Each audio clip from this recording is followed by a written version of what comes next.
Bienvenue dans la Guilde, le podcast qui booste vos compétences en Quality Engineering. Je suis Jean-François Frézy, expert en Quality Engineering et passionné par la transmission des savoirs. Chaque semaine, je te partage des astuces pour transformer ta façon de travailler en Quality Engineering. Installe-toi bien, on est parti pour un nouvel épisode rempli de conseils concrets. N'oublie pas de t'inscrire à ma newsletter pour recevoir du contenu exclusif et ne rien rater. Chaque semaine, je te livre des méthodes actionnables, des outils efficaces et des stratégies sur les meilleures pratiques du moment, avec des formats courts, pratiques et accessibles à tous. Alors abonne-toi maintenant pour ne rien rater. Bonjour et bienvenue dans ce nouvel épisode. Aujourd'hui, j'ai envie de vous parler d'un sujet assez opérationnel et qui a un impact qui me semble assez énorme sur la qualité, la vélocité, voire sur la sérénité des équipes. On va parler de test management, cet outil, ce référentiel de test, qui doit être pour moi un outil qui doit être vivant, qui doit évoluer en fonction du projet. Mais soyons honnêtes, dans beaucoup d'équipes, dans certaines équipes, ce référentiel de test est tout sauf vivant. On y retrouve des référentiels énormes parce que les produits sont complexes, avec des centaines, voire des milliers de cas de tests, avec des tests qui sont exécutés souvent par automatisme, par mimétisme, et au final, on se pose des questions que personne n'ose vraiment se poser. Est-ce que mes tests me servent encore à prendre des bonnes décisions? Est-ce que ces tests ne vont pas être tournés en double, voire en triple? Est-ce que je trouve facilement les cas de test pour pouvoir les mettre dans un plan de test? C'est tout ce qu'on va essayer de voir dans cet épisode de podcast. Pendant longtemps, on nous a appris une chose. Dans certains projets, pas dans tous les projets bien sûr, plus on atteste, plus on va se sentir en sécurité. Alors on va accumuler, on copie-colle les cas de test depuis les spécifications, sans s'assurer que le cas de test existe déjà et qu'on peut le faire évoluer parce qu'on est pris par le temps, parce qu'on n'a pas forcément une organisation qui le permet. Et on va garder des cas de test au cas où, on ne sait jamais, et on exécute certaines campagnes, certains plans de test parce qu'elles existent et pas forcément parce qu'elles ont un sens et qu'elles vont apporter de la valeur. Le problème, c'est pas forcément la rigueur qu'on met dans l'exécution des tests. Le problème, c'est que on va de temps en temps confondre le volume avec la valeur que va apporter notre référentiel et notre plan de test.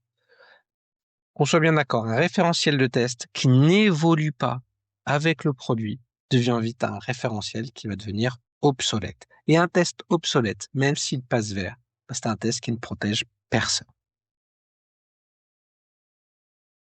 Donc, il y a un sujet qui parfois est tabou dans certaines équipes, c'est le fait de supprimer des tests ou de s'organiser pour supprimer ou de mettre à jour des tests. Supprimer un test, ce n'est pas baisser la qualité, c'est même souvent l'inverse. Un test devient obsolète quand la fonctionnalité n'existe plus, que le risque a totalement disparu ou quand plusieurs autres tests couvrent déjà exactement la même chose. Un seul suffit. Et donc, se dire, celui-là, il est déjà couvert, on peut le supprimer. Donc, chaque test inutile va avoir un coût en maintenance, en temps d'exécution, mais aussi en charge mentale, en organisation. Personnellement, je préfère 10 tests compris et challengés que 200 tests que personne ne lit et qui n'apportent aucune valeur parce qu'on ne les a pas challengés. Un bon réflexe, c'est d'assumer le nettoyage et de le faire de façon régulière.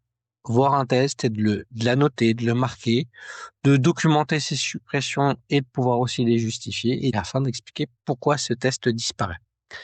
Un test inutile, c'est une dette de qualité, comme la dette qu'on peut avoir dans notre code. Donc c'est quelque chose qu'on doit aussi s'efforcer à faire de façon régulière et pas juste une fois par an. Donc, de ce principe-là, on se dit, les tests, c'est toujours de la responsabilité de la QA, mais ça va dépendre vraiment du contexte. Dans un référentiel qui évolue beaucoup, où les testeurs sont sur différents rôles différents, que ce soit les développeurs, les PO, le QA n'est pas forcément le propriétaire des tests. Ça va être une facilitatrice de ce référentiel, avec chaque test qui doit avoir un objectif clair, un risque identifié et surtout un ownership. Donc, est-ce que c'est le développeur? Est-ce que c'est le PO? Est-ce que c'est un autre membre de l'équipe? Ce test, est-ce qu'il existe pour une raison précise? Quand la responsabilité est partagée, les tests vont être moins subis, ils vont être plus défendus et on va être sûr qu'ils vont apporter une certaine valeur.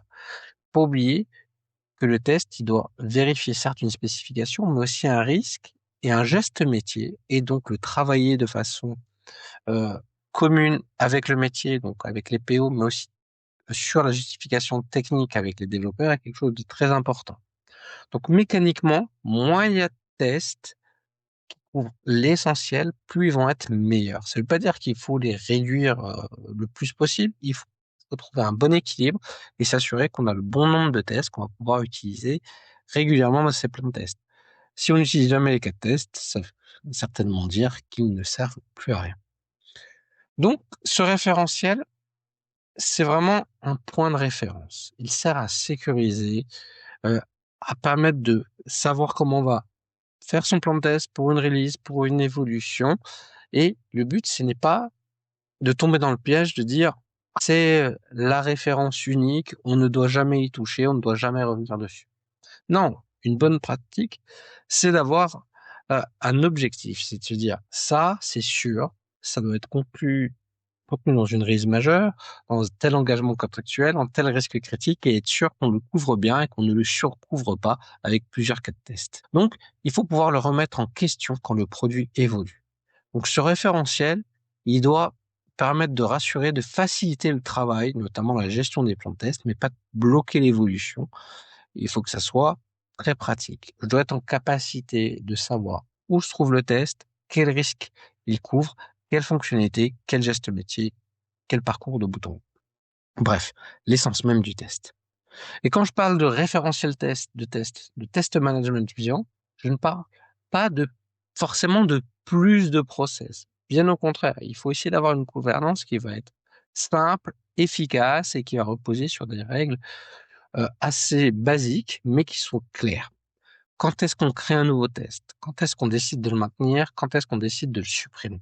Voilà les 3 questions auxquelles on doit se référer là-dessus et auxquelles on peut rajouter: est-ce que ces tests vont être réellement exécutés? Quelle couverture ils vont apporter par rapport au risque? Et quels tests ne servent plus jamais à être dans la décision et être inclus, donc dans le référentiel? Donc, il faut faire régulièrement des revues de tests associées à des revues de risque et faire des échanges réguliers avec toutes les parties prenantes du projet pour avoir un référentiel de tests qui soit efficace et qu'on ne soit pas au bout de 3 ans à dire bon, on tourne toujours les mêmes tests et on a toujours fait comme ça alors que le produit il évolue. Donc, ce test management, ce référentiel de test, il doit devenir un véritable outil de pilotage et de contrôle et pas seulement du test, mais aligné sur la stratégie du produit.